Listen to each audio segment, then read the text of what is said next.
All right, so really excited. I have the most beautiful woman here today, Gina, who is coming to share a little bit about her experience and her transformation, because I think it's not an exaggeration to say that Gina has experienced an inner outer transformation, but rather than hear it from me, you are going to hear it from Gina herself.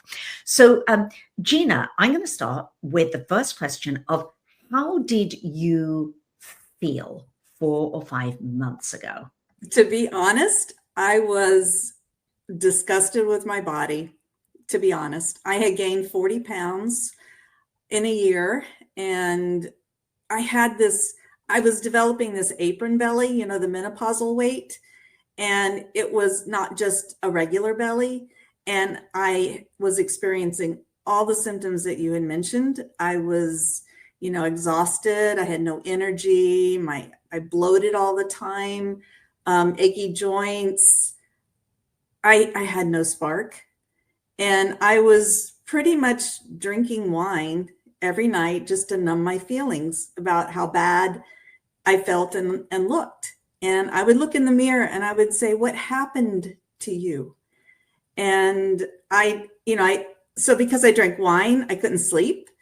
And I just felt on all the time. I couldn't rest. And I cried a lot.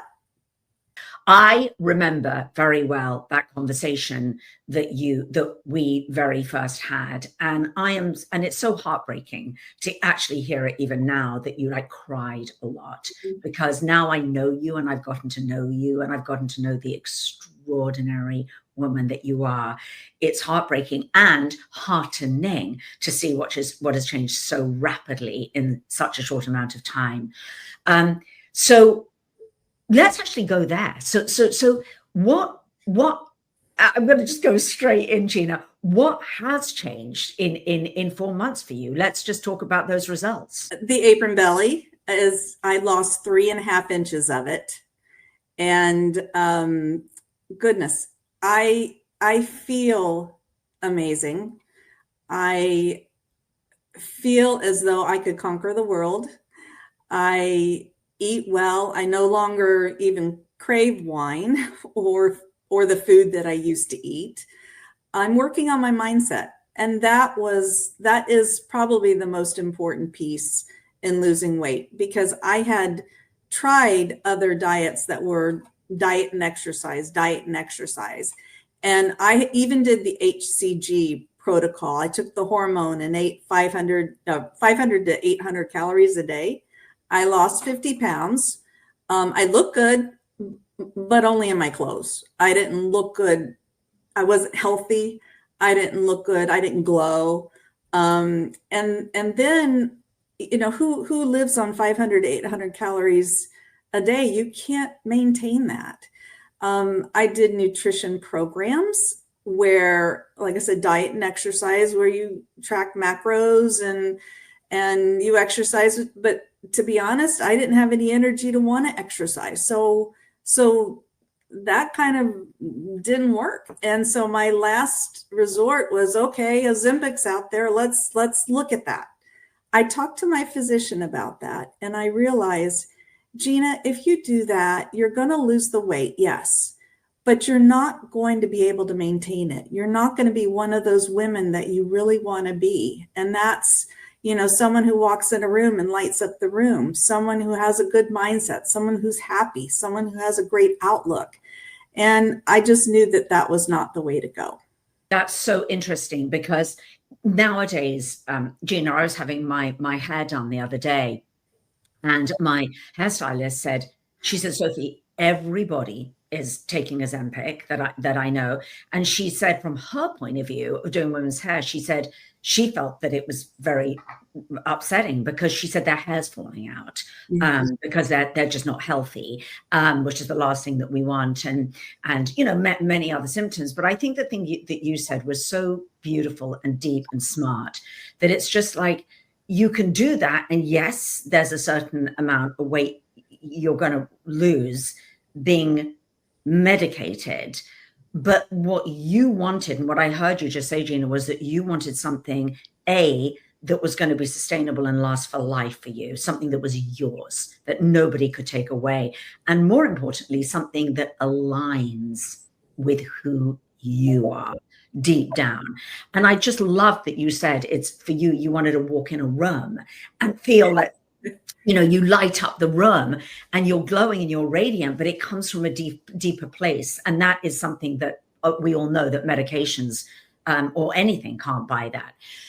Gina, I want to ask you, what was the most surprising? Well, first off, let's back up a second. So you found me, and then what made you, what was, there's got to be some hesitation and some mistrust with all these things, different things you've tried.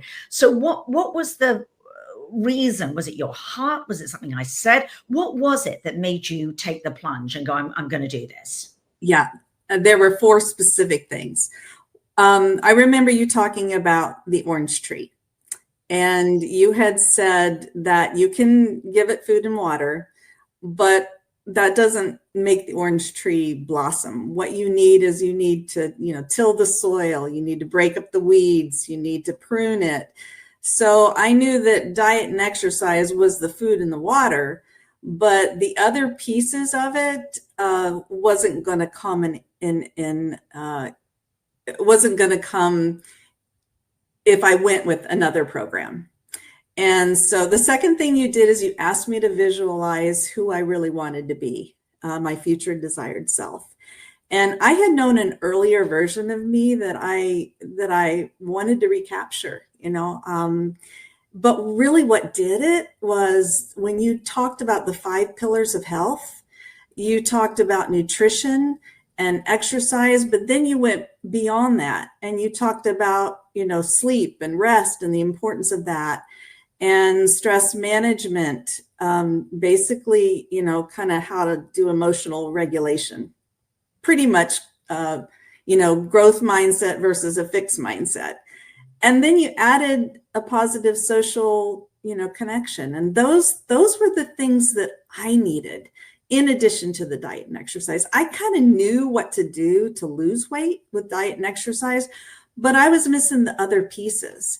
And, you know, I think I wanted, like I said, I wanted to be one of those enviable women. And I mean, look at you, how beautiful you are. And that was another thing that drew me to you at your age and how vibrant you were. And I wanted a role model. I needed a role model, and it was the whole package. That's what it was. Mm. And look at you and how beautiful you are. As you were just speaking, I was just thinking, gosh, you are so, I'm so glad that you're wise and smart enough to make the decision to embark on this inner outer journey, Gina, rather than just doing whatever it is, the HCG or the Ozempic or whatever, because you are so changed. And right back at you, because I see such a beautiful, inspirational woman. And that's who I've got to know as I've walked along this journey with you. So Gina, what surprised you most? I know you had some idea of what you were getting into, that I was going to be coaching and teaching you around these pillars of lifestyle medicine. But if there was one thing that surprised you most about the journey that I take you on, what would that have been? Or what is that? I would say the emphasis on mindset. I've heard this before. You cannot hate yourself thin. And I knew how to do that.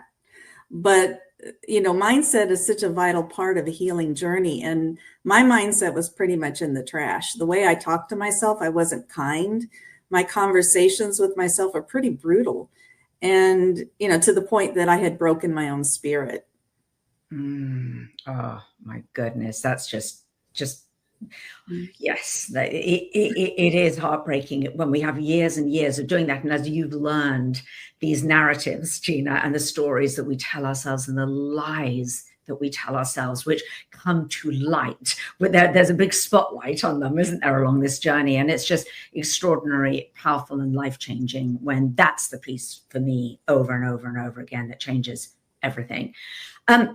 Gina, finally, What would you say to somebody? Because I now know, because I speak to a lot of women, that there's so much misinformation, disinformation, and frankly, it's nobody's fault that everybody is walking around so confused now, and women over 50 just going, wait, there's all these, there's just so much, and it's a little bit sort of confusing, and so women who just are walking around scared, afraid, and maybe not really knowing who to trust. If somebody was thinking, well, I might jump on a call with this strange British woman and even take a call to discuss, what would you say to that woman? Having been in the program, I can attest to the high caliber coaching, the frequency of the coaching, the depth of the education. And, Sophie, your years and years and years of gathering information, putting this program together, not just teaching it, but learning it and then living it yourself. So you've been there. And I would say that couldn't be a more perfect role model to follow. Well, I wasn't expecting that, Gina. I wasn't expecting you to say that. Well, we'll finish by me just saying to you that now, and this is, as you know, Gina, this is what I sort of support women and coach women in doing, is becoming that role model and that inspiration and that strength to everybody around you, and being the greatest gift that you can be to all your loved ones and people who will become your loved ones in the future. And you are becoming that. And it is beautiful to witness. So I want to thank you so much for coming along today and sharing a little bit of your story. And any final words for anybody who's watching? Okay, I would say don't hesitate. So I had just put a brand new transmission in my car, and I hesitated about joining Ignite, but to be honest, I was the one that needed the new transmission. I needed a new transmission in my mind, in my body, in my soul. And when I started thinking about that, I realized I could not say no. I couldn't rest until I did something. And that's what I would say to somebody else. If you can't rest, this means that you need to do this. I've never heard it put like that, but what a wonderful way to put it. It's like some of us need new transmissions, some of us need an entire new engine wiring and the whole thing. But thank you, Gina, so much for coming on. Just love you so much. And, I'm so honored to be walking this path with you. Big, big love.